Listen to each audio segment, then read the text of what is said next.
Hey there, Wargamers, Justin here, Paint here, and you guys are tuned in for part 6 of my Paint Mephiston tutorial series.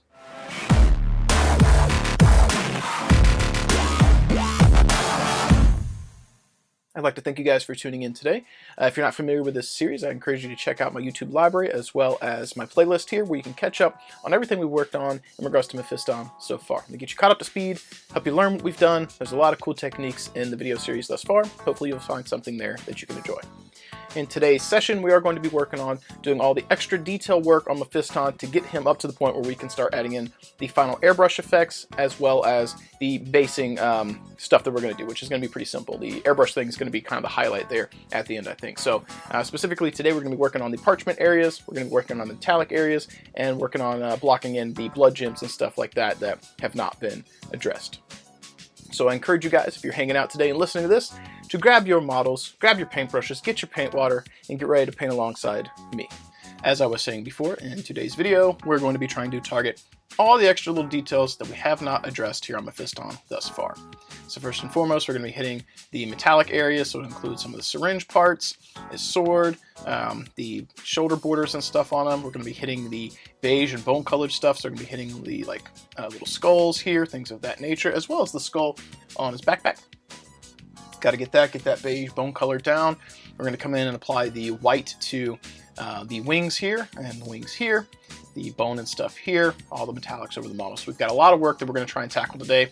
Hopefully you guys will hang out with me while we get through this and maybe learn something along the way. A quick recap of where we've made it to thus far. This is part 7 of the Paint Mephiston tutorial series. It's taken a lot longer than I thought, and it's a little bit different in terms of configuration, but I think he's looking pretty cool so far. In the previous videos, we tackled assembling the model, airbrushing the base coats and so forth, masking so that we could do the airbrush on the black and the red. We toned up the black and the red in terms of highlights. We did the highlights on the model. We did the brown and the highlights on the leather bits of the model here. We also did the highlights on his backpack, which I showed you guys just a moment ago. We'll be addressing the beige parts there and the bone colors. And finally, we worked on his face, as well as adding the glow effect to his eyes, which was really cool. So Mephiston here is coming together quite nicely, and I couldn't be more excited for him. So on that note, let's jump right in today. I think we're going to start off by tackling the metallic portions first. Specifically, let's go ahead and start hitting the silver bits. For that, we're going to be using some plate mail from Army Painter, as well as our silver from Pro Acro. It's a much brighter silver, so get a highlight on top of this. And then we're using a little bit of Agrax Earthshade, not Agrax, sorry, Nuln Oil. I can read. N-U-L-N is very close to Agrax, right? There's an A somewhere, and there's an A up here in shade. I get it. Anyways, we will be using some Nuln Oil today, which I was getting ready to say I got to restock, but I got a brand new bottle next to me that I noticed while I was rambling. So we're going to use these to tackle the silver bits first, so let's go ahead and get started. As you begin to prep this for your palette, whatever it may be, I would like to recommend that you shake the bejesus out of it. Shake the emperor out of it. Shake the emperor into it. Or whatever game relevant term is good for you. I find that the Army Painter paints take a lot of shaking sometimes. The metallic portions are no exception. And also when you thin it down, I use a little bit of my water mix here. But I find sometimes with the Army Painter stuff, sometimes you need more thinning, sometimes you need less. So be aware when you're working with this, you may have to kind of figure out what works best for you. But on that note, I've got some mixed up on my palette. We're going to come in here and start tackling the metallic areas on Mephiston. So I'm going to work my way out here. We're going to hit the sword last because I'm worried I'm going to be touching it with my thumb quite a bit. I probably still will, and I'll have to fix it, but I want to prevent that as much as possible. So we're going to come in here, and we're going to start by hitting the tube here that leads up to this skull. Try and very carefully apply this. We do not want to hit any areas on the model that we don't want to be silver. That would be a tragedy this far along in our painting project, and it'll just make for a sad Mephiston, whole sad Mephiston. He's already transitioned through the Rubicon, I guess that's what it's called when you become a Primaris Bro. And oops, I was a little bit off screen there, I'm sorry. Let's go ahead and address that before we move on to the video, shall we? There we go, zoomed out a little bit. Anyways, he's already crossed the Rubicon and became a Primaris Bro, so to speak. He doesn't need any more sadness in his life. He's had enough pain in there. So let's not exacerbate that problem by ruining the work we've already done, right? And sometimes you just gotta talk to your model, right? You just gotta be excited for them and think about that narrative and that fluff. If you're not talking to your models, how do you know that they're happy with the paint job? Justin, what are you talking about, you dum-dum? You're talking to your models. Are you sane? I might not be, but I'm still here painting nonetheless. So we'll rotate across the back here. Hit the pipes here.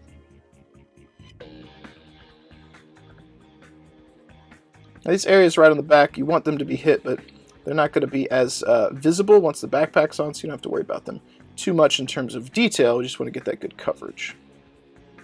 Alright, so we've got this first kind of ribbing or piping done, and we've got these two right here. So we are going to go ahead and hit these two, but we're going to cut, not make you watch me hand paint those. But I do want to draw attention to the fact that our model looks a little bit different than the standard one.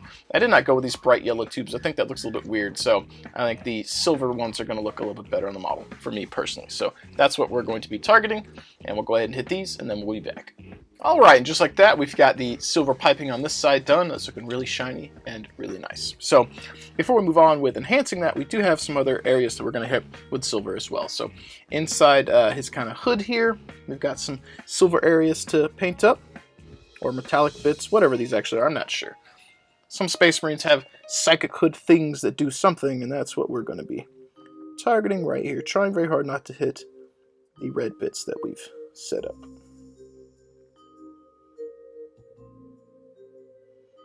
This little psychic hood here. Alright, so something like that. We'll hit the other side in just a moment. We are going to also come back here and hit these kind of wires that go up to his hood as well. I'm going to drag the side of the brush as best we can. Alright. And then we've got a few more of those that I'll do off camera as well, just so you guys can kind of see how we targeted that. And then we'll come over here. We've got some in the back of his hood as well. Those are going to be a little bit more difficult to address. They're not going to be as visible, so they don't have to be quite as nice, but you might have to do a little bit of overbrushing to get in here. Could be a little difficult for you. Just take your time, and you can get them.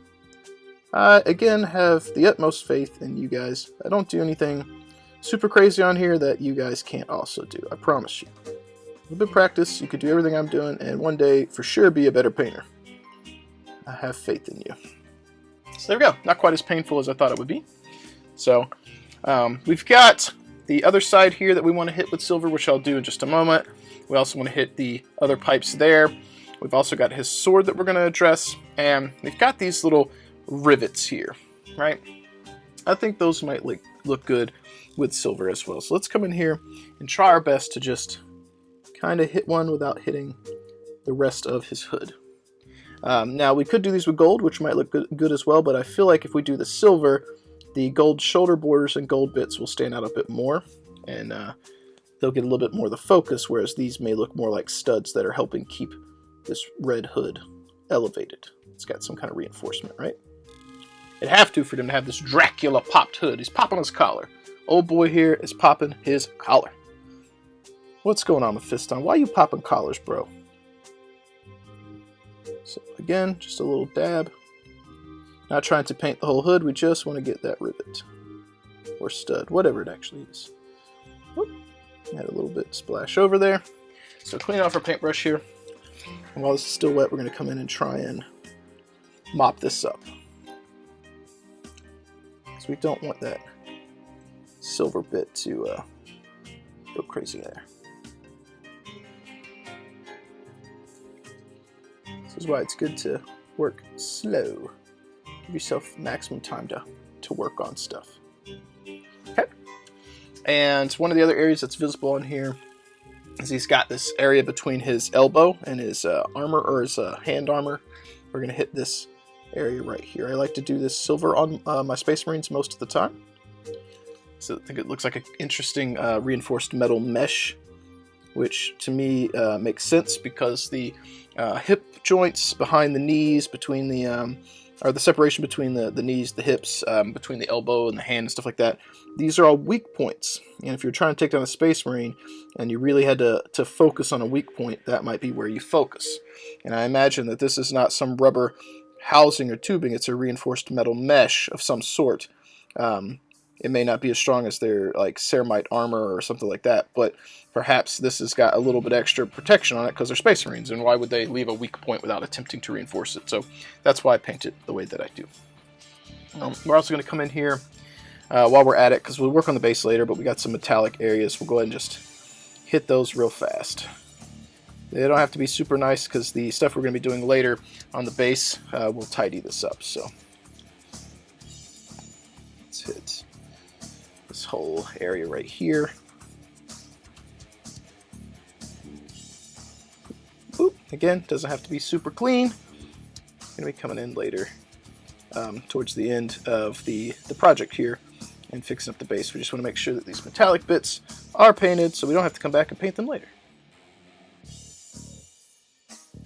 Now this part should be a breeze for you because you don't have to think much. You just got to get that silver down. Here we go. Looking good. Looking good. Alright, so finally, let's come in here and hit his sword as well. I want a nice thin coat.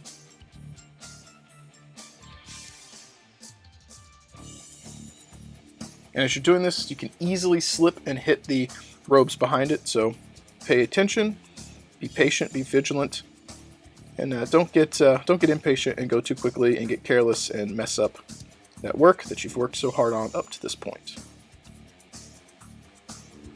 You're spending all this time in this HQ, no need to get impatient now.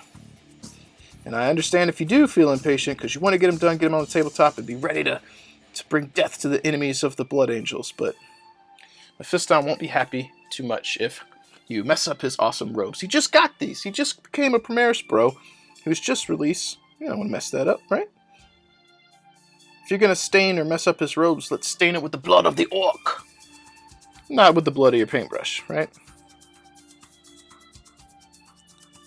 Yep. And as we were saying earlier in the video, if you question my sanity, I understand. I just compared paint to blood. You know, tomato, tomato, emperor's tomorrow. You never know. Sometimes things make sense, sometimes they don't. Much like the orc, if you believe it, perhaps it is true. Alright. Now getting the underside of this can be a little difficult, so do the best you can. Just want to get coverage.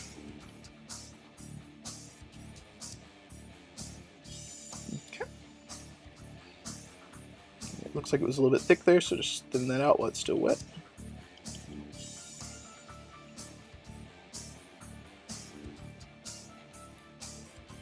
And as I do the bottom side, I always come back to the top side near where I just applied paint, just so I can smooth it back out, because sometimes paint rolls over the edges. You don't want that to happen. I think that's got a nice coat on there. And I noticed some areas right here on this base that I missed. Some rebar or something showing through, so just go ahead and hit that with some metallic paint real fast. Now while his sword and so forth is drying, I'm going to do a real quick attempt at hitting these silver areas that we missed, and this one right here, and we'll be back. Alright, so our metallics here are now dry, and I went ahead and hit the syringes as well. We'll come in and add the red effects to them later. And we've got the tubes and pipes on the back, also the rivets on the top of his kind of collar here. So we will be using this instead of Nuln Oil today. I forgot I had this, so I do want to give it some honest use. So we're going to be using Green Stuff World's Wash Ink Black Wash Lavado Negro. If you don't have that, feel free to use Nuln Oil. It'll probably work just fine. And I'm using little water lid, or like caps from water bottles to put my wash into. So, but with that, I've put 5 parts of the wash into the cap and 1 part flow improver from Reaper, just for good measure. I didn't want to thin it too much, just add a little bit of extra flow. So let's come in here and go ahead and hit his sword here.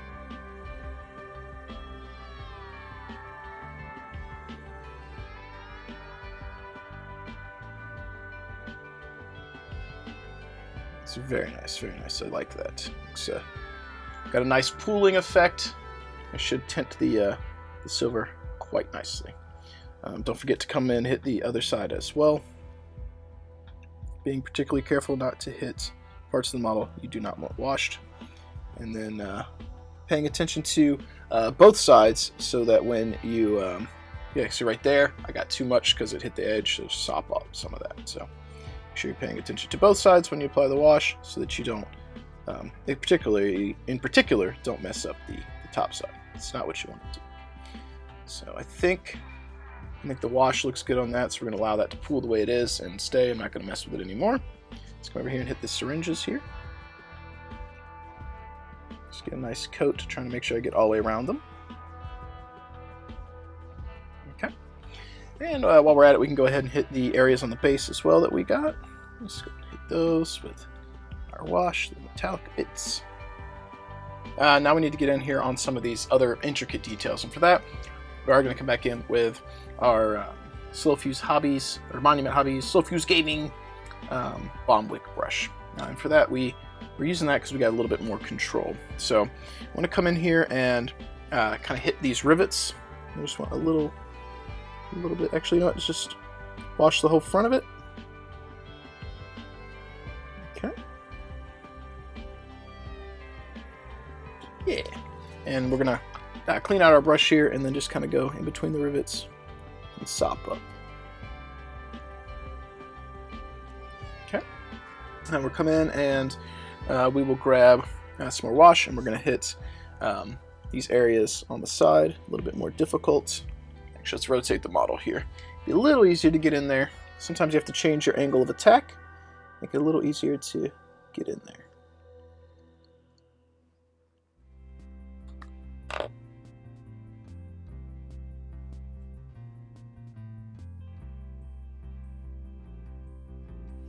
If you find that you aren't quite as clean as you want, just get your paintbrush clean and just kind of feather out the wash a little bit.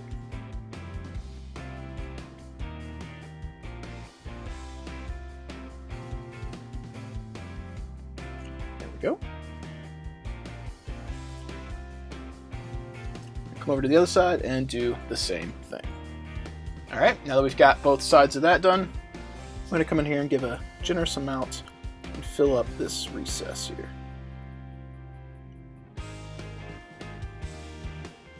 Okay, same thing we did before, clean our brush here and just try and feather up the sides. There we go.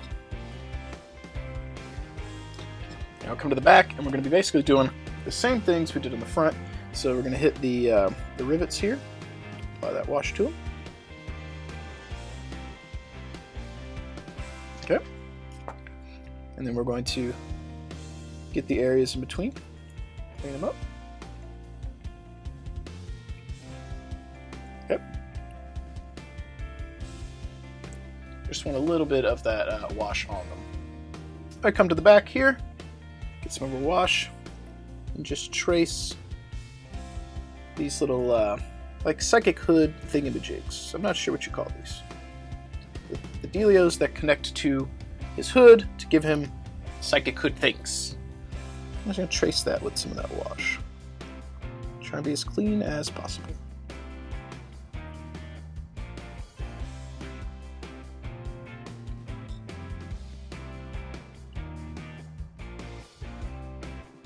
With our washes all dry, now it's time to come in and start applying some edge highlights to the model. As I said before, we're going to be using Pro Acryl Silver here because it's ultra bright. I think it's going to contrast very nice with the dulled down metal that we got from the black wash we applied over the plate mail from Army Painter. So I'm going to come in here and use the side of our brush here, like so. Drag it across the edge of the blade. And we'll do the same thing all the way up the side of the sword here.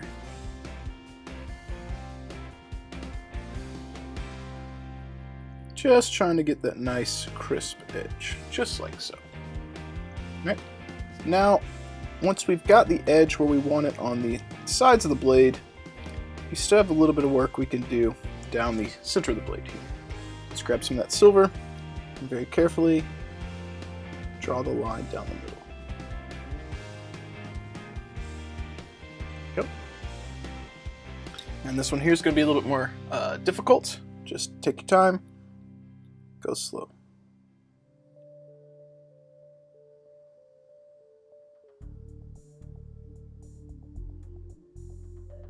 There we go. I'm gonna hit the tops of the kind of coils here. All right. And then we can come in and we can take some of the same silver and apply some very light scratch marks to the blade.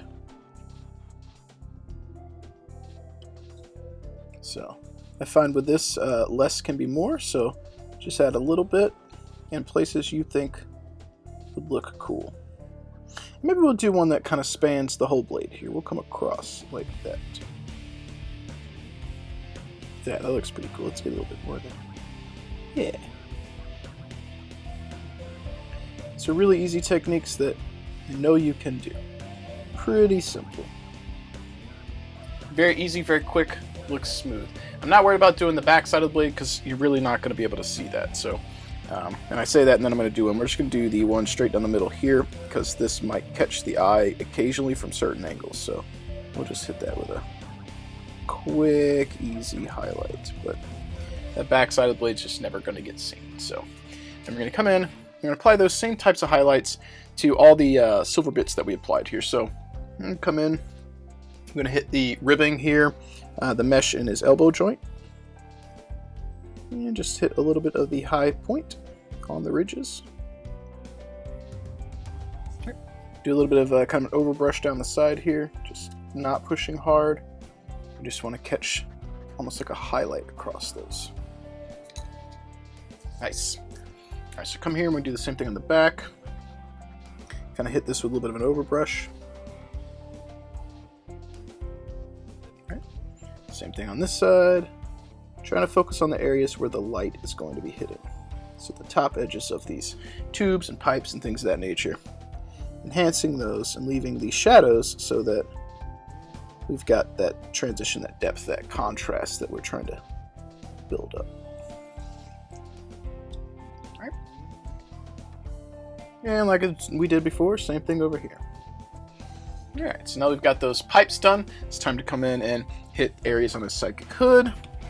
So we hit the top edge of that. We don't want to cover all the previous metallic up. We want to leave some of that showing through. Again, getting that contrast. Nice and bright. Very, very nice transition there. So we're going to very, very gently try and tap the tops of some of these studs here.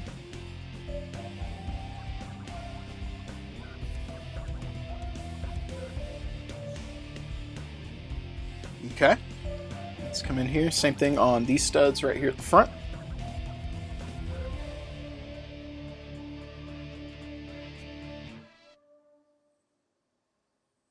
There we go. The studs pop. They look nice. And just like we did with the rear side of the psychic hood, we're going to come in and hit the top portions of these little wires. Not hit the whole thing. That looks good enough. All right. And then we'll hit the kind of metal portions on the inside right here. And just give them a little bit of a highlight. Nice. Looks nice. I tell you, I really enjoy both Pro Acryl and Army Painter. I'm using them in tandem. The bright silver from Pro Acryl is really good, but the luster of the Army Painter I really appreciate as well. So just like with all painting tools and materials, you'll find things from various lines that you gravitate towards, really like, and those are things I like. So we're going to come in here now and hit the syringes with some highlights here.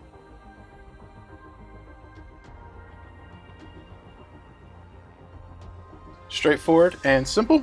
And while we're at it, let's just come in here and hit some of the areas on the base. These don't have to be super clean, just need to look cool. Overbrushing, again, doesn't have to be super crazy, just needs to look good enough. Right? So now that we've got the silver addressed, I think it's time to come in and start working on some of the other details. Transitioning into the gold details here, we're going to be using two paints from Pro Acryl. It's going to be white gold and rich gold. This will be our primary, this will be our highlight. And then we're going to be coming in with a little bit of Druchii Violet, so you guys can kind of see how I do gold, or at least one process for that. So let's go ahead and get our rich gold onto our palette and lay down some of our base colors. So as we come in here, we've got a lot of areas that are going to need a little bit of gold. So I'm going to start with the bottom of the model here. We got some blood drops that need gold bits.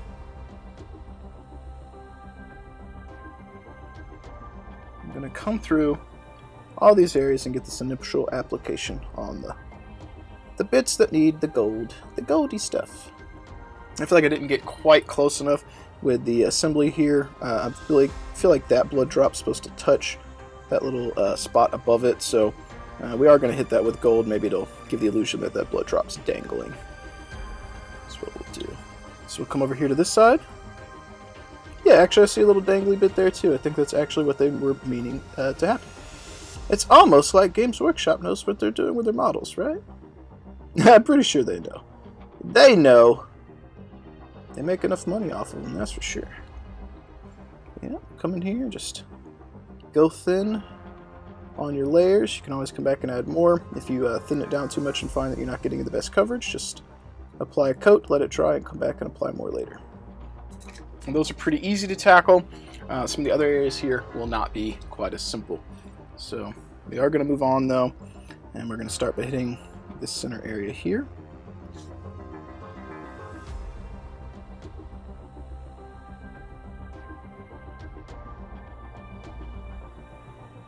Get our blood drop on his kind of waist iconography done there.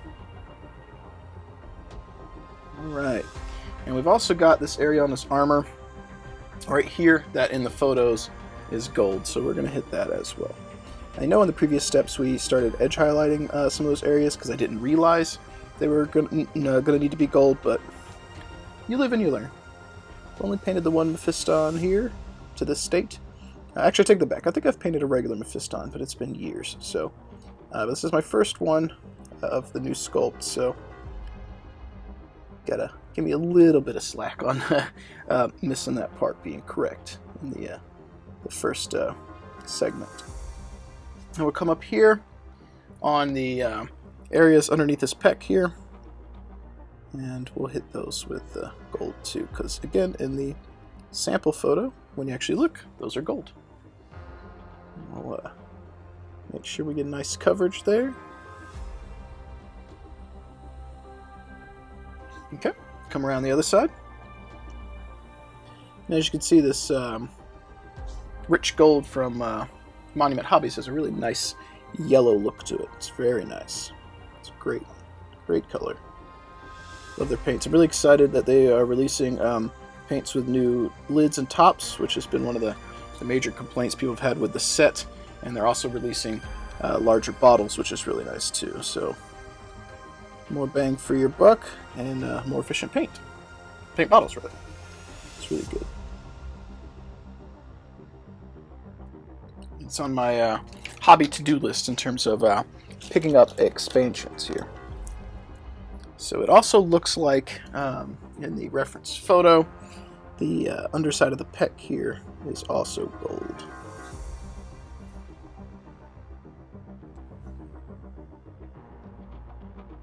I'm just going to pull that right up to the necklace dangly bit, his little skull charm, because that's not been painted yet.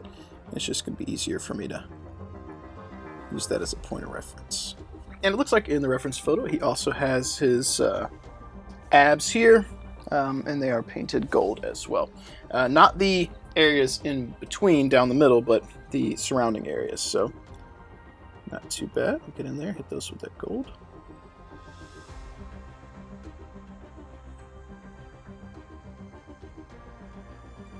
There we go. Come here to the other side.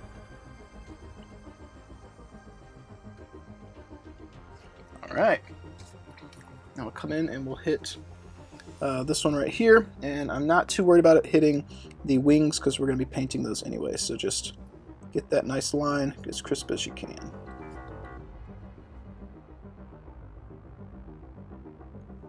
There you go.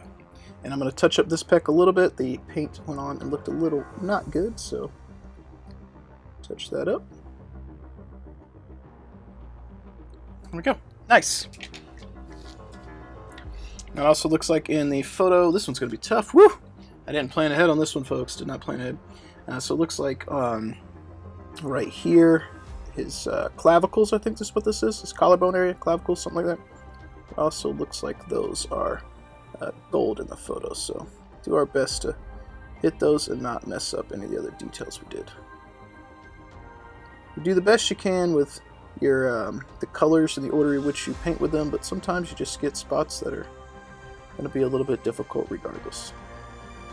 It's the nature of painting miniatures. Okay, and I had a spot you guys might not see, but I'm not happy with it. I accidentally had the paint go in between the clavicles, so I'm going to come here and clean brush, try and feather that off as best I can, because I really like that crisp transition there. So looking nice. So now we got to come in here and we'll do an easy one real quick. We'll hit the hilt of his sword. Get that looking nice and gold.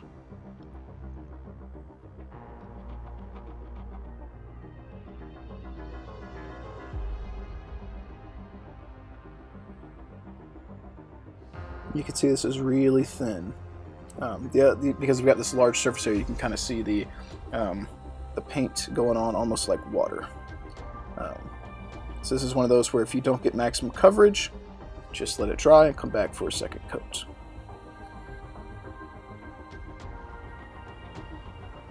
But I find that a lot of times the Pro Acryl is deceptive in the fact that it does get pretty good coverage even when it's ultra thin. So use your best judgment when you're working on your minis and paint smarter, not harder.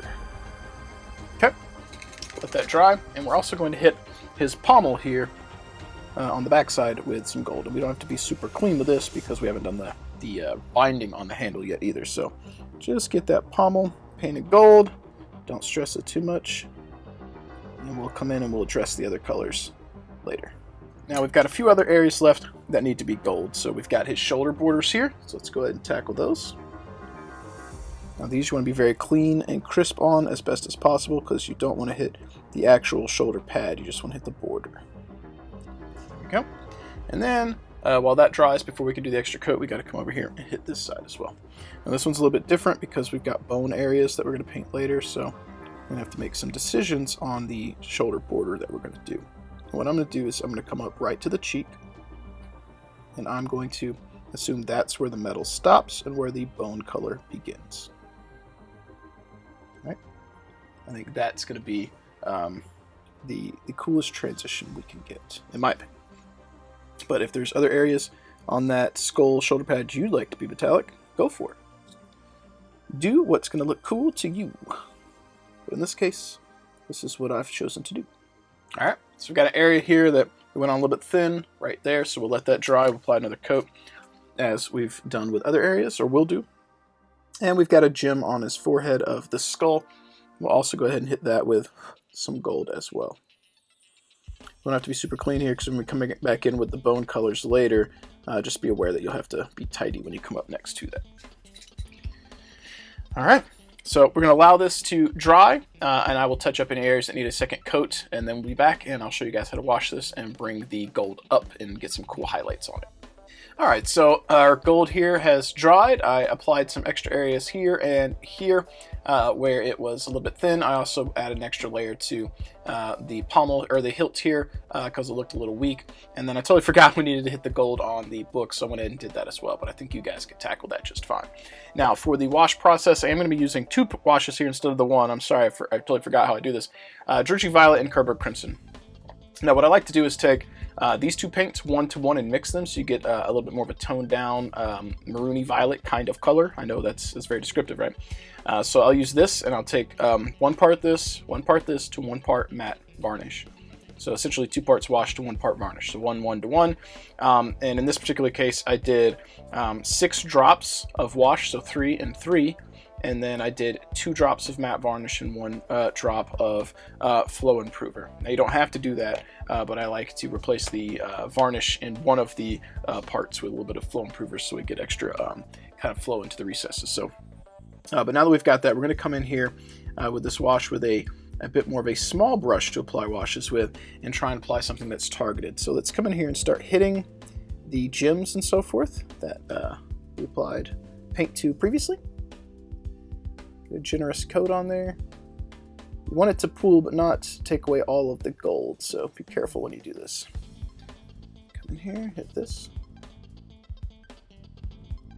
Alternatively, if you would prefer a more dark gold or dirty gold, you could use Nolan oil or brown or sepia, depending on the tint you want. You could even just use straight Kerberg crimson if you want a more of a red gold. It depends on what you want. But I really like mixing a little bit of that Kerberg crimson with a little bit of that Drucci violet, because I feel like you get this really nice patina that I favor. So do what you think is going to look best for your particular miniatures and your taste, your style. Come here on this book, and we're going to try and be careful not to hit too much of the brown here that we already worked on. Just want to really focus on the gold areas.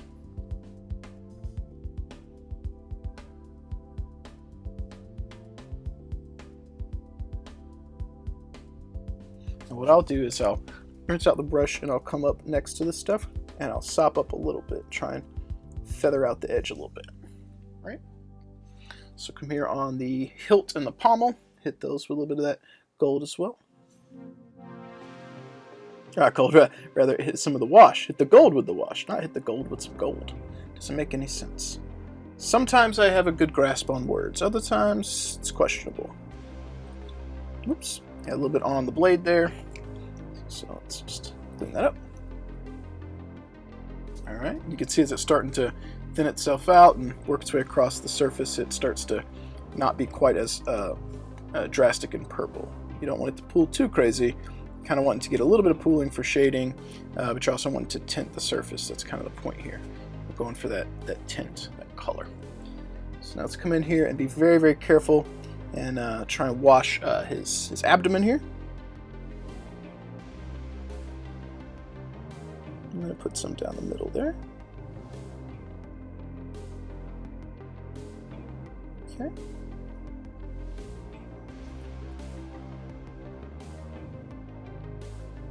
You can see why we were waiting to do the white details later, because we would be just messing all those up. So leaving those towards the end is just going to make our painting process all that much easier.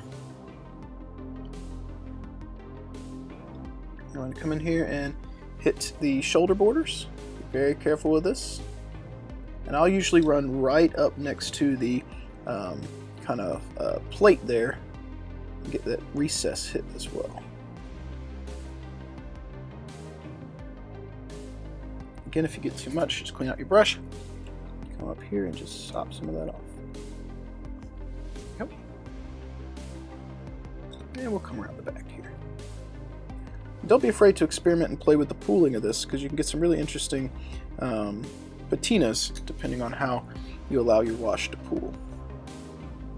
Alright, so with our gold bits now dry, it's time to come in and add some enhancements by applying some edge highlights. So for that, we're going to be using our rich gold again, but we're going to mix 1 part this to 2 parts white gold from Pro Acryl. And you can see this is almost silver. And we're going to get this really nice lighter style of gold, and we're going to use that for our highlights. So let's go ahead and grab that and start applying that to our model here. Now, because these the pommel here, or excuse me, the hilt here, is got some sharp edges, we can cheat a little bit by using the side of our brush. Get some nice highlights on here.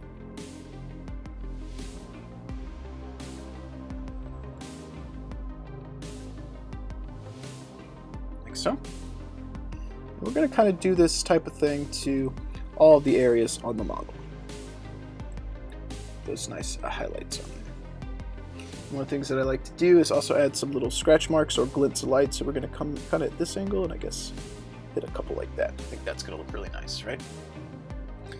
All right, so we're going to come across this side and continue to enhance the highlights. And we're going to leave the bottom edge here not highlighted because the light's hitting this direction. So go ahead and get some glints of light as well. Like so. Pretty simple. You guys could do that. And we will highlight this side though. And apply a little scratchy, glinty thing here. Like that. Yeah, that looks nice. I like that. I like that. Hit this side right there. And the bottom corner where the light might pick up. and there. We'll come in. We're also going to enhance the pommel here. Just at the top edge. There we go. We don't have to edge highlight every little thing. We want to leave some of that areas that were washed. Keep those kind of that dulled down gold because we want those to be the shadows. Them being a little bit more matte and having that recess on them that's colored is going to help push the highlights to the top. So come in here and we're going to do the same types of things on the areas on the book. Just hit that top edge. A little bit on the bottom. Wasn't quite as intense as I wanted, so come back in and add a little bit more. There we go. Just apply a little dibble on some of the winged areas.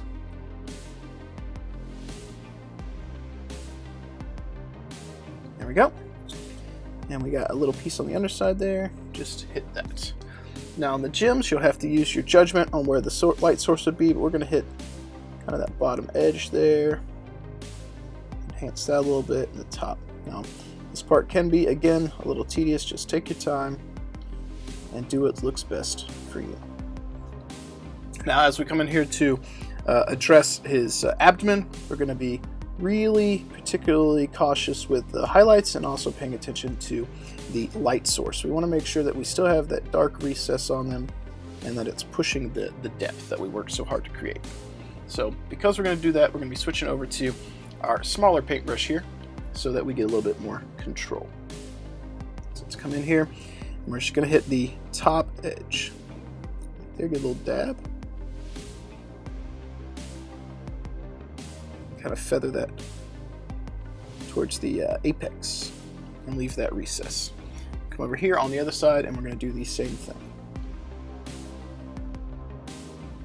All right. So trying to leave the dark recess down there in the corner. Come here, hit the peck, kind of same thing. High point there. All right.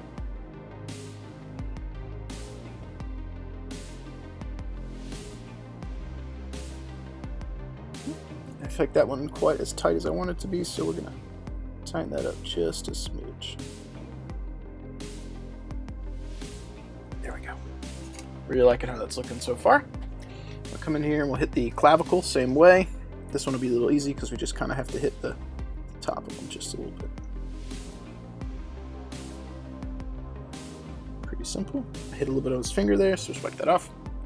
And now the actual ab portion here, we're going to hit a little bit in the middle. Right?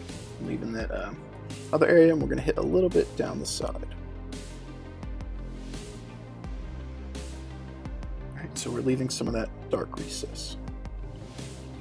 And this one we'll just follow right there.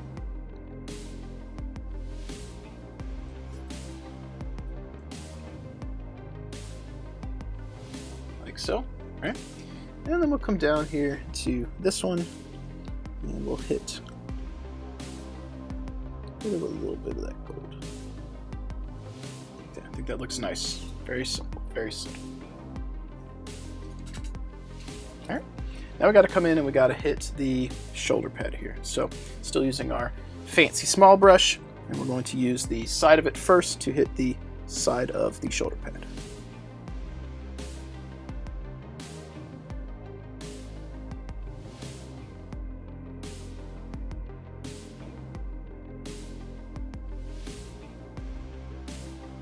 Alright, we'll come down the back side here.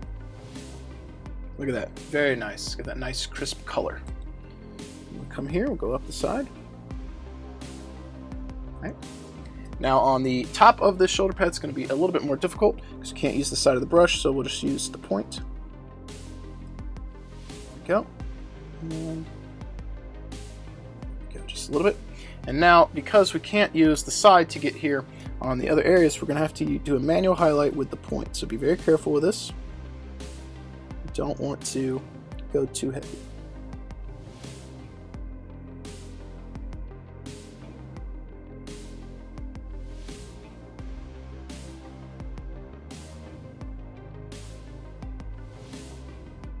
There we go. That nice crisp shoulder. come here on the back and do the same thing.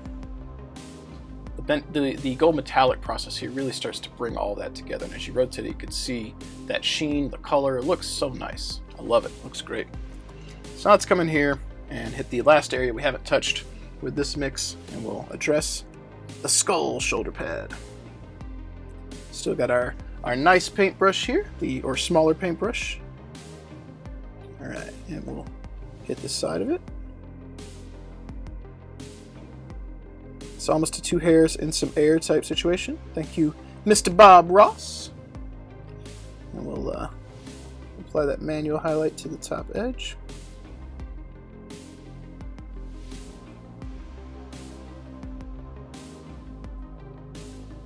There we go.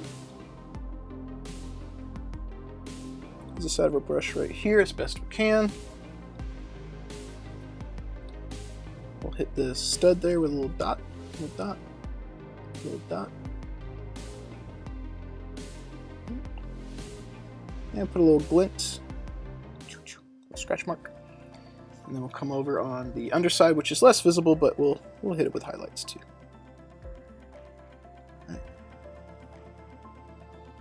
Pretty straightforward. Don't have to be any crazy here. Just looks good enough. There we go. We'll hit the little gem here. There we go. All right. So I think we've hit all the gold areas with our first highlight here. If you want to add more of this color, you can go back and saturate it. But for me, the next step is to come in with pure white gold and hit one more highlight on the extreme areas to really push that depth. Now on this process, if you really want to push it, you could mix this with silver, or even go straight silver if you wanted to. But I don't like to go quite that drastic all the time. So for today, we're just going to be using the white gold in its purest form and just try and hit some extreme areas where we want that light to be even more intense.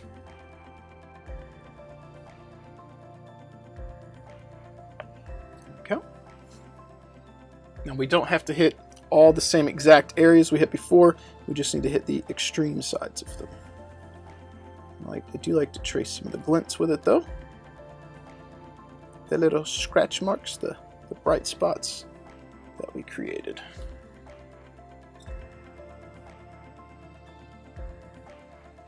Okay, on this pommel here, we will hit a little bit up at the top.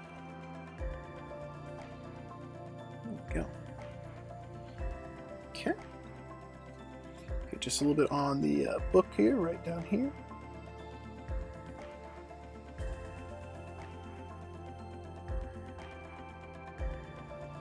So I'm going to come in and we're going to hit just some small areas on his abdomen armor here, just to really push that light source. Really pushing the center there. Had a little bit get down the recess, didn't want that, so clean that up a little bit. Just want a little smidge down here.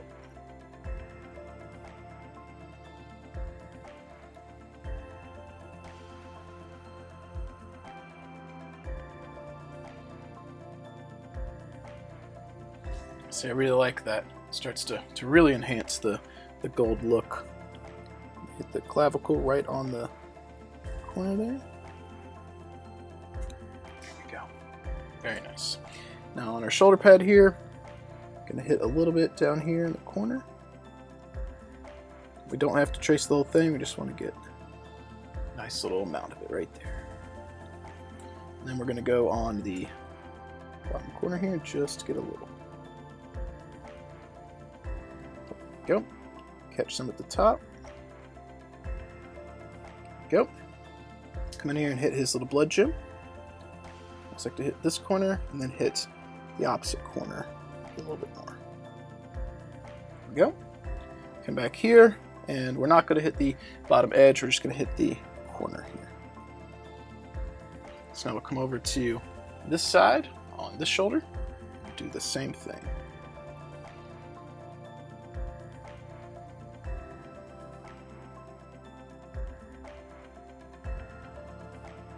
Hit those studs,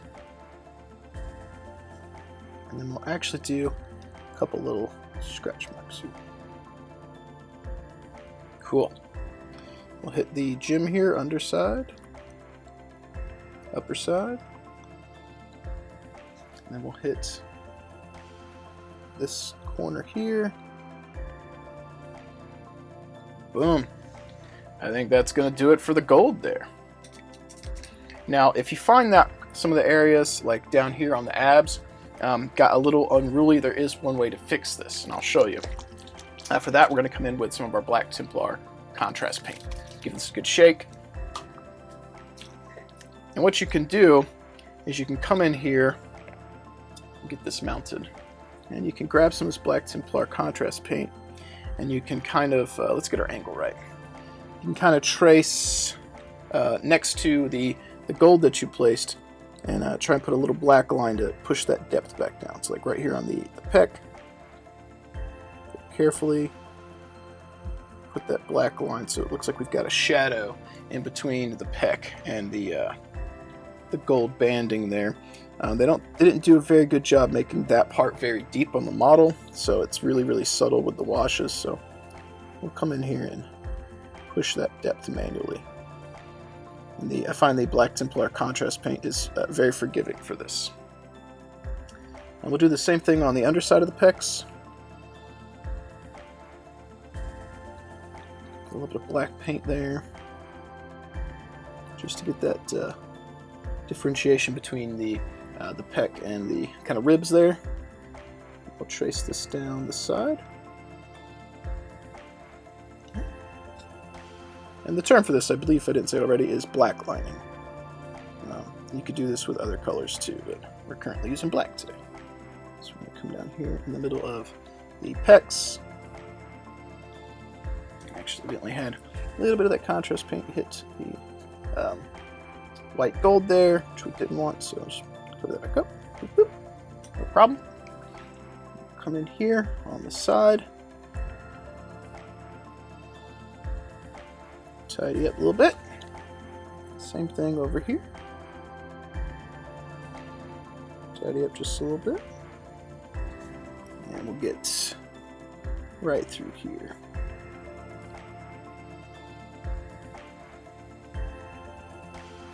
And black lining can take time and be tedious, but for some things like this, I find it can be worth it because it's going to help push the depth for you. And it's just extra step. And if you're already spending this time working on a model anyway, what's a couple extra minutes trying to enhance the contrast and the depth a little bit, right? Ooh, that was a little bit too much, so we'll get our paintbrush wet and we'll come in and sop some of that off. Okay, and we'll come in here and hit the center. And there we go.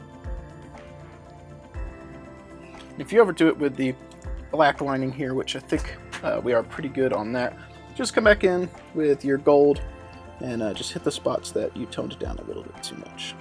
Alright, with our gold now dry, it's time to come in with the beige colors for the skulls on the model, the pages in the booklet there, and his skull over here on his shoulder. For that, we're going to start with T.A.P. We'll be using a little bit of a black wash. In this case, we're using the Green Stuff World black wash. You can use Nuln Oil if you like. And we'll be mixing a little bit of the ivory from Model Color with our T.A.P. later on for some highlights and enhancement. So, but on that note, let's go ahead and get started and start applying the beige to our bone-colored areas.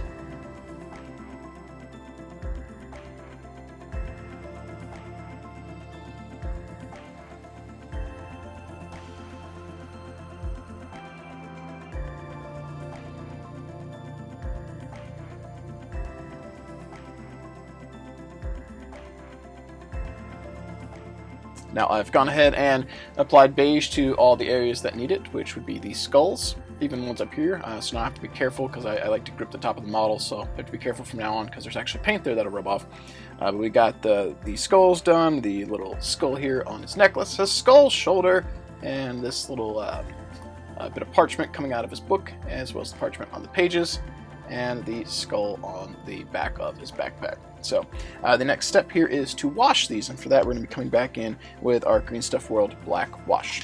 So I've gone ahead and mixed our black wash here, 3 parts black wash to 1 part flow improver from Reaper. Now, you don't have to do that. You can go straight if you want, but I like to thin it down just a little bit so that the black is a little bit more subdued. So I'm going to come in here and we're going to apply a wash to all the skull surfaces here. Trying to respect the other colors that were down here.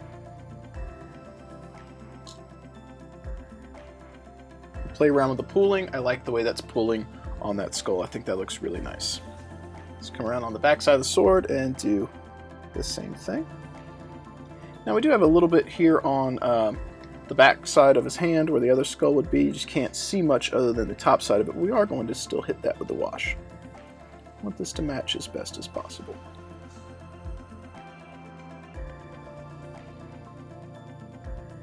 Go. Now for the man of the hour here, the big skull on his shoulder. We've got a lot going on here, so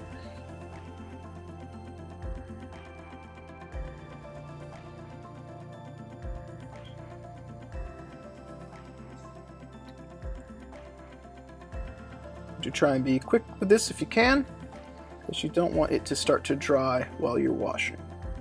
Want a thin, even coat across the whole surface. Now, if you would prefer a more like tan style bone or something, you could use a Agrax Earthshade or another type of sepia or brown wash. It's up to you. But I really like this kind of dark, almost bleached bone look we'll have when we're finished with the black wash and the highlight process. So bear with me. You'll see what he's going to look like very soon completed. Now we've got his little skulls with horns up here, so we'll go ahead and hit those with wash as well. You'll notice I'm manipulating the wash and the pooling until I'm happy with the effect, so you can adjust it to your desire. And I think that is looking pretty good. Now you'll notice the one area we haven't hit is the book here. Now for that, we're going to be coming in with our Agrax Earthshade right here. So let's go ahead and grab that. We don't need to do anything fancy. We're just going to grab some straight out of the pot here and hit the little bookmark thing that's hanging out.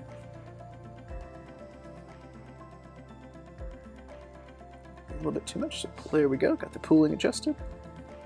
The underside there.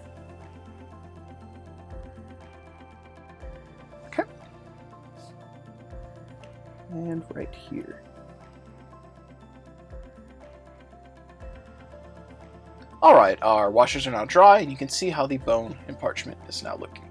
Now, because I missed it in the last step, I did add a little bit of wash to his necklace there, but for the next step, we're going to be coming in and enhancing these with some highlights. For the highlight step, we will be using the Ushabti bone again, but we'll be mixing this around 2 parts Ushabti to 1 part ivory, and I've just used some of my water dry retarder flow improver mix for that. So for this step, let's go ahead and just use something different we haven't seen before, or haven't seen in a little bit, and we'll start working on applying the enhancements to the skulls on his backpack, because that'll give you an idea of what we'll be doing on the rest of the model over there. So let's go ahead and come in with our Ushabti bone ivory mix, and we're just going to start hitting some of the high points with this. So this little crossbone here is going to have like a ridge there and a ridge there, right? So give it a little dot. Doesn't have to be complicated. Little dot, little dot. Right. And depending on how you want to build up your bone color on your models, you could even work with some glazes and stuff to get a different transition on the forehead of your skulls and things of that nature. But in this case, we're going to go with a little bit of simple approach. So we're going to apply a little bit of a highlight across like the ridge above his teeth. And then something I like to do is to try and dab where the teeth would be. This can be a little tedious. There we go. And then follow the ridges of the skull, where the wash left kind of high points. Just hit those with a highlight. You start to get this really nice looking skull here. I always like to come across the top of the skull here with a highlight.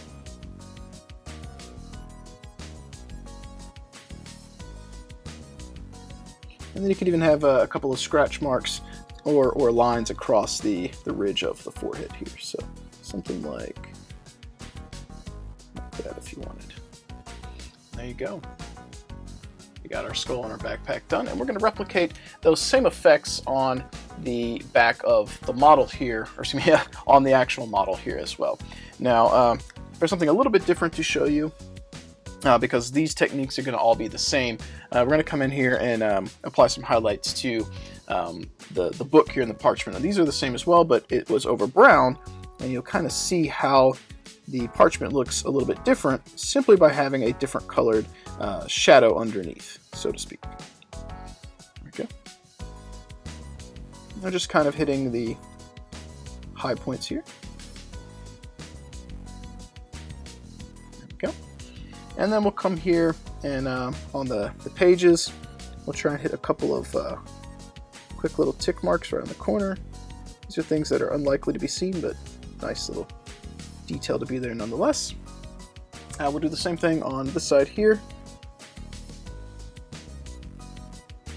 A couple little tick marks on the underside, and then on the spot that is a bit more visible, we'll hit some of these pages on the top.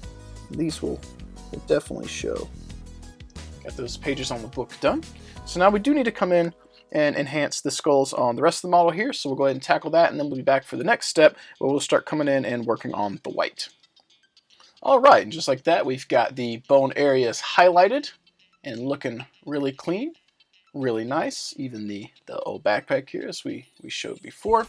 And that leaves us with a few things that we still need to address. We need to hit the white areas for the wings, and we need to hit all the red spots that are going to have the blood drops and iconography and the syringes and so forth here. So let's go ahead and tackle the wings here. For that, we're going to be using Ulthuan Gray, as well as some Vallejo white.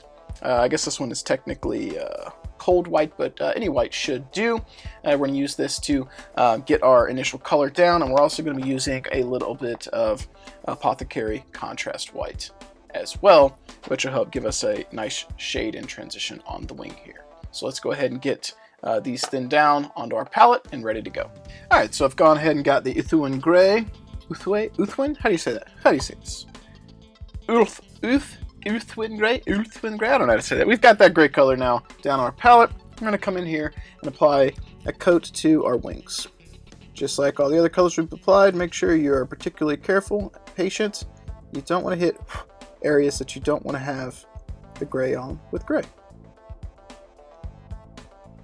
And when I work with colors like this, light colors, I find them to be a little bit kind of chalky sometimes, or chunky. So if you find that it's a little bit too thin, that's fine. Just apply multiple coats, and you'll be happier if you do that versus running one thick coat. If you start doing thick coats with this, you're going to get weird, chunky paint, and it's just going to look like a mess. You don't want that. We've worked real hard thus far to get the model where it is. No reason to be impatient now. And you can see this Ulthuan Gray is almost white already, so it's going to be a nice base for us to build off of. So we're coming here, do the same thing on this side. With our gray applied to these wings, we can go ahead and replicate the same effect over here. With our Ulthuan Gray now dry, we can come in and enhance all the feathers on our iconography here with white. So I've thinned this down on my palette here, and we're going to come in and we're going to try and target each individual feather as best as possible to try and enhance the color here. We want that little bit of gray to be in the recess.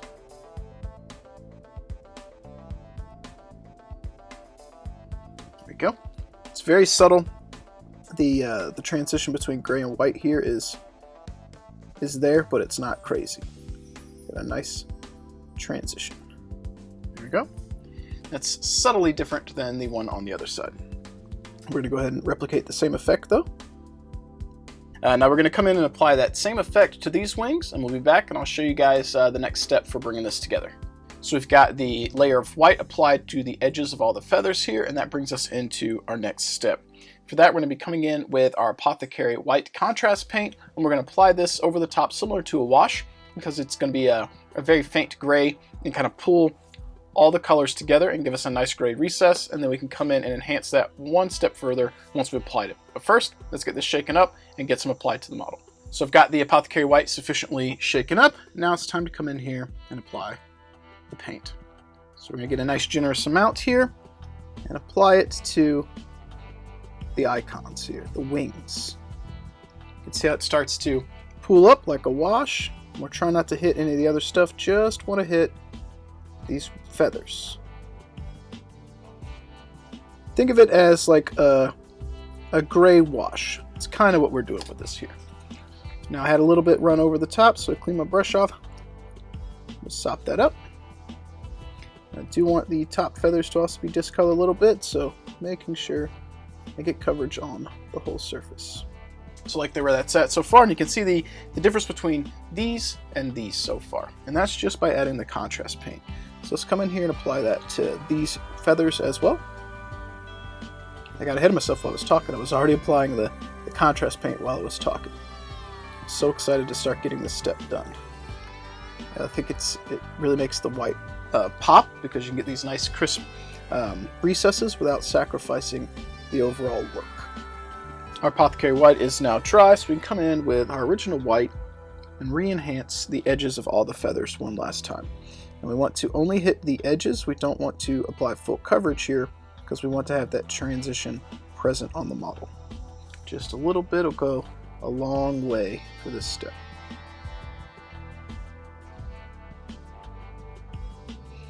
Okay, so let's hit these down here. You can really see how this side is looking a lot more intense than his other side. So we're going to go ahead and replicate those effects on this side and these, and then we'll see how he's looking. And just like that, we have enhanced our feathers here on our Blood Angel Iconography with a little bit of white, and they pop so much more now. They look really good. Now, next thing up for us to work on today is to work on the blood drops and these syringes. So the first thing we're going to do to get these syringes ready to go is we're going to use a little bit of thinned down Kerberg Crimson and just coat the areas that are going to be covered in blood later. We don't want them to be pure silver, we want them to have a little bit of a red tint. And while the Kerberg Crimson here is drying, we're going to go ahead and start applying our red to the rest of the areas here, all the blood drops and so forth, and for that we're going to start off with corn red.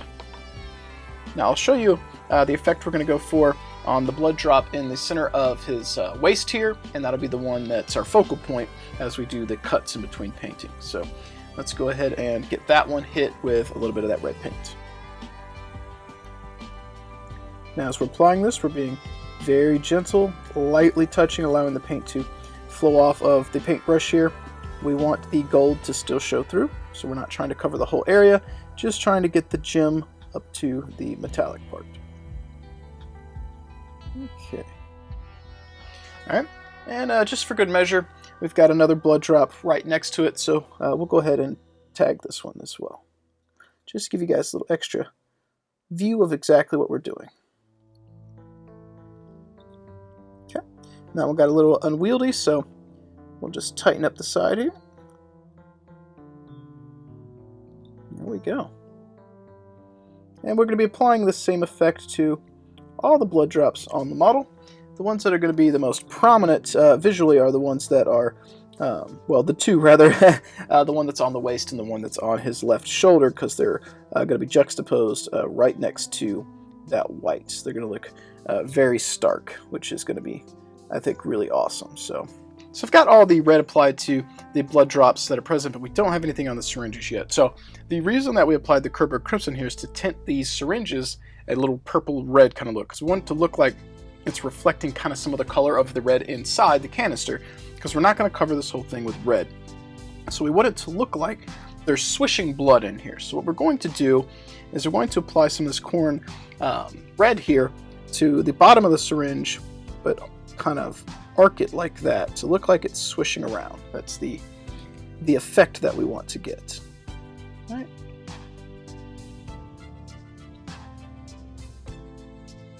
That seems pretty straightforward, yeah?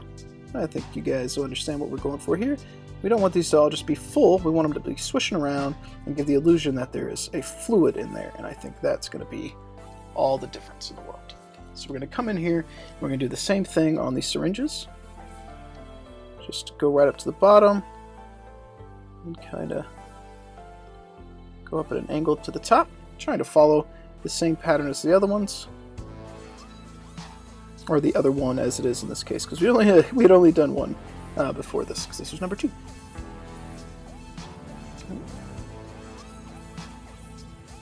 just like so. I'm going to come in and we've got 2 more to apply the same effect to. So let's go ahead and tackle those. With our syringes here now dry and the blood drops dry as well, it's time to come in for the next step. For that, we're going to be taking some Agrax Earthshade and we're going to be hitting all of the gems and the syringes with a little bit of this wash. And again, we don't want to go willy-nilly with this. We want to target specifically the gem up to the metallic area, and we don't want it to bleed over too much.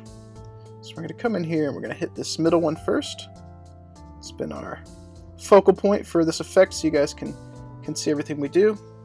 And that's what we're going to do right there. That helps give us the shadow on the gem, and we can come in and enhance it later. And now on the vials, we're going to apply the Agrax only to the areas where that corn red was. At least try. It's okay if you don't get it perfect, but that's what we're going to be going for. Just like that, we'll hit all of those with a little bit of wash, just to get a little depth in the red, little gradient, little transition, things like that. This part on these is pretty simple. Won't be too hard to do. There we go. I think those are looking quite well. And again, we're going to do the same effect to all the other gems, just like this one on the sword. Just apply that Agrax. I'm going to be generous with it, but also not crazy. So you want to have a nice amount on there, but you don't want it to bleed over onto everything else. So I'm going to go ahead and tackle the rest of the gems with this wash, and then we'll come in and start enhancing them to make them look like they've got that luster on them. With our washes now dry, it's time to come in with Mephiston Red, and we're going to apply that to around half or so of each gem on one side to give the illusion of light hitting it. So we're starting to build that color transition and that gradient. So we've got that thinned down, and let's go ahead and target the gem at the waist, which again has been our focal point. And we're going to try and paint down one side. Alright.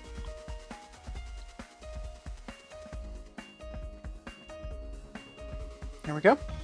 And the same thing on all the other gems. We're gonna hit those as well. Yep, and you can really see on like the one here on the sword, I'm trying to focus on one side of it. That's really what I'm trying to do. We want one side to start to look brighter than the other. Helps give the illusion that there's depth and a sheen to it, like so. Now, on our syringes, we're going to be doing something similar, but kind of focusing on the top portions of them. So I give the illusion that there's a kind of a fluid in there. That's what we want. And we're going to do the same type of effect on all the gems here. And then once that dries, we'll come in and we'll start to further enhance those with a little bit of Evil Sun Scarlet, probably a little bit of Wild Rider Red, and a little bit of white.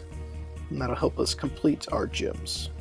So we've got our layer of Mephiston Red now applied, and you can see how it's enhanced our gems a little bit. They're still a little dark, but we're starting to get that transition on them, which is exactly what we're going for. Now that they're dry, we're going to come in with our Wild Rider Red, which is a very almost orange red. It looks very orange, actually. We're going to use that, and we're going to apply a coat of paint the same way we did with the Mephiston Red, but trying to follow the same path and leave some of that Mephiston Red showing through. So let's come in here on the center gem and see what we can achieve. There you go. You can really see how that starts to enhance that gem. We're going to do that same style of effect, just like all this other portions of this step, on all of these gems. So we're going to follow the Mephiston Red that we had applied with this Wazdaka Red, which looks very orange, but it's called Wazdaka Red. Who'd have known? Who'd have known? Orcs would think that a orange color is red, right? Still makes them go fast, right?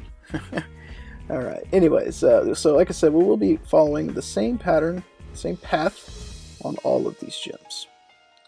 Making sure we kind of loop the bottom if we can. So we'll show you on the sword one more time.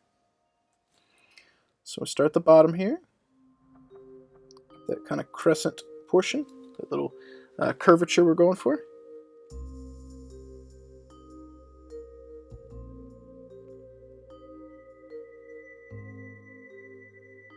There we go. It's got a nice bright edge to it. Now, we're going to come in and do the same thing on the syringes a little bit. We're going to try and follow the ring of blood at the top here. There we go.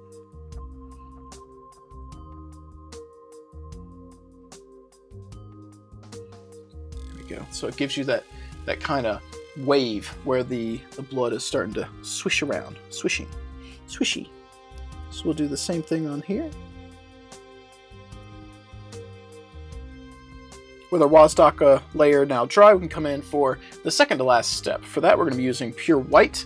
We're going to come in and we're going to hit the bottom edge ever so slightly here, trying to follow a little bit of that Wazdaka. We don't want to fully cover it, we just want a thin kind of white edge to follow it.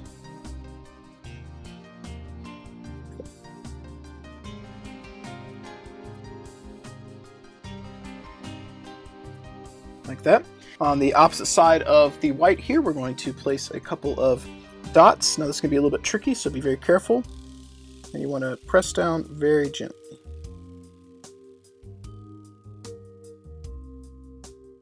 As Bob Ross would say, 2 hairs and some air.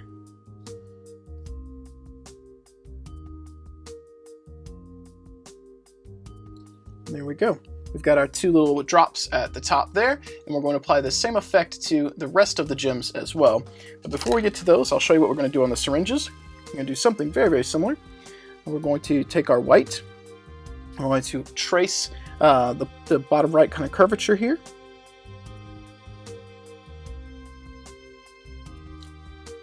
I'm going to apply one more layer of that.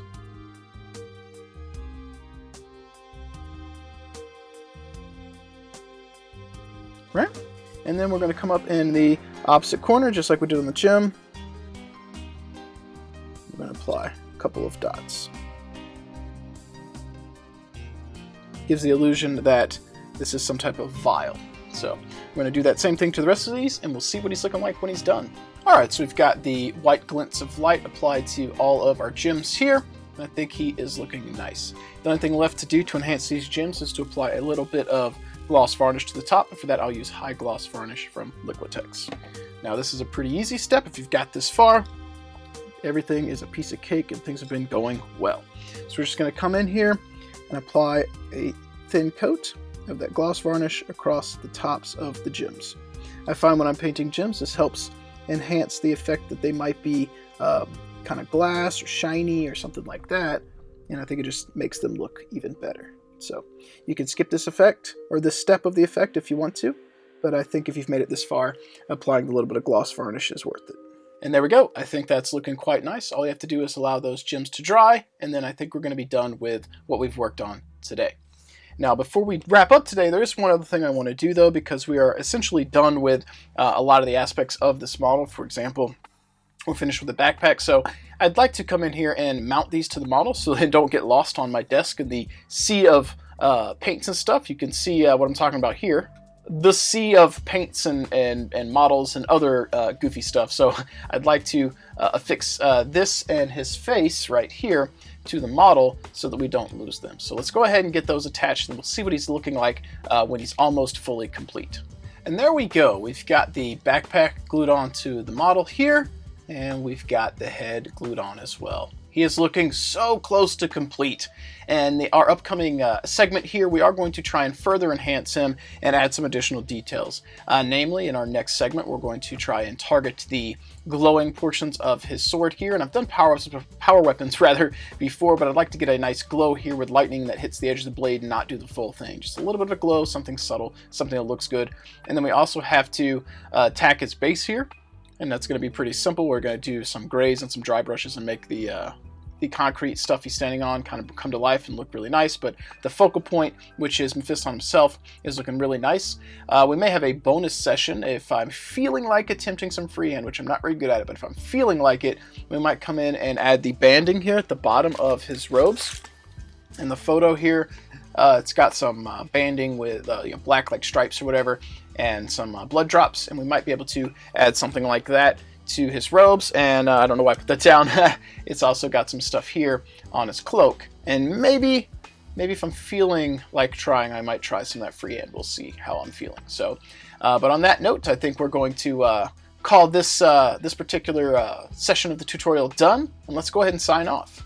I hope you guys enjoyed today's session. Hopefully you learned something with me. I think this might be a little bit of a longer video from the Mephiston tutorial series, and I apologize for that. I thought I could knock out all the details a little bit faster, but I may have been mistaken. Nonetheless, I hope you enjoyed painting alongside me, and if you've worked on any models following my tutorials, or perhaps a Mephiston of your own, I encourage you to sound off in the comments below. Drop some links to an Instagram if you happen to have one, or perhaps you want to join our Facebook or Discord communities where you can share photos of your work as well. I do stream three to 4 days a week, and every Sunday night when I stream, we have a hobby hangout / community showcase stream, and towards the end of the stream, I take some time to showcase you guys, your work, and give you some time to shine. So if you have any hobby progress you'd like to share with us, or perhaps you follow this tutorial or worked on your own Mephiston, we'd love to showcase your work live on stream.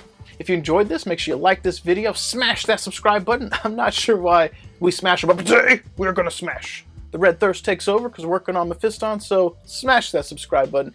Ding the little bell so you get alerts when I put up new content. If you have any thoughts, concerns, critiques, or suggestions on what you'd like to see me work on in the future, or perhaps some ideas on how I can improve the quality of the content I'm producing here, feel free to sound off in the comments below. I'd love to hear what you guys have to say. I'm definitely committed to trying to produce the best content possible, and who better to tell me what I could do to improve or what you'd like to see than you guys, the ones that are viewing these videos. As we sign off here, we do have some shameless self-promotions. As always, if you'd like to help support the channel, I encourage you guys to check out deathredesigns.com. Using coupon code GETAMP10 will save you 10%. Anything you do over there helps support me, which helps keep the lights on, keeps me employed so I can continue to produce content for you guys, which I love to do. If you'd like to become a super supporter, I encourage you guys to check out my Patreon page. Your contributions, however small or large, really do make an impact on me being able to pursue this dream that I love, which is producing content for you guys. I really enjoy what I do, and these videos are made possible by my Patreon supporters. So thank you guys very much. These tutorials currently are being sponsored by Wheels, Chris from the Garrison, and we currently are only doing one battle report a month, and those are sponsored by Clan Wolf from Twitch, which is David from our Garrison community as well. In the future, I'd like to be doing more tutorials, more unboxing reviews, more product reviews, and more battle reports as well. It just depends on how things grow. We'll have at least one more segment in our Painting Mephiston tutorial series. Hopefully you guys will tune in for that, but I think we're going to go ahead and sign off today. I think I've rambled enough, and hopefully you guys have enjoyed this video. As always, keep painting those models, keep rolling those dice, and I'll catch you guys next time.